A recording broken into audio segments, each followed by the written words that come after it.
श्री क्षेत्र शनी शिंगणापूर इथे इतिहास घडलाय। शनी देवस्थानाच्या विश्वस्त पदावर 2 महिलांची नियुक्ती झाल्यानंतर आता या देवस्थानाच्या अध्यक्षपदी अनिता शेटे यांची सर्वानुमते निवड करण्यात आली।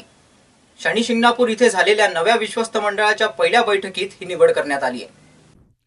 शनी शिंगणापूरच्या 400 वर्षाच्या इतिहासात प्रथमच या संस्थानानं महिलेला अध्यक्षपदाचा मान दिलाय। मध्यंतरी या देवालयात शनिदेवाच्या चौथऱ्यावर जाण्यास महिलांना बंदी असल्याचा मुद्दा चर्चेत आला होता। त्यावरून बरेच वादंग उठलेत। एका मुलीने नकळत जाऊन शनिदेवाला अभिषेक केल्याच्या घटनेनं शिंगणापूर ग्रामस्थ संतापले होते।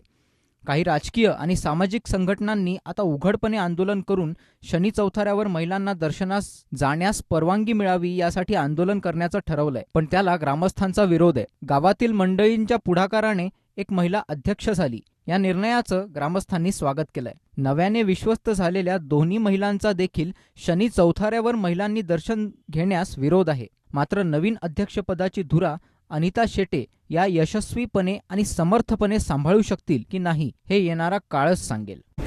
खूप आनंद वाटतो, कारण की महिलांना अधिकार नव्हता अध्यक्ष होण्यासाठी, पण आज मंत्रालयाने आम्हाला यो अधिकार न्यायाधीशनी म्हणून मिळून दिला महिलांना म्हणजे अध्यक्षपदाची। त्याच्यामुळे मी त्यांचे आभार मानते आणि आनंदही खूप मला आज खूप आनंद वाटतो की हे महिलांना चान्स पाहिजे नव्हता, कारण की हे महिलांना देवस्थानमध्ये काय चालू वगैरे हे महिलांना पोहोचत नव्हतं, पण आता इथून अध्यक्ष हे महिलांना पद भेटल्यामुळे हे महिलांना सगळ्यांकडे पोहोच होऊ शकते।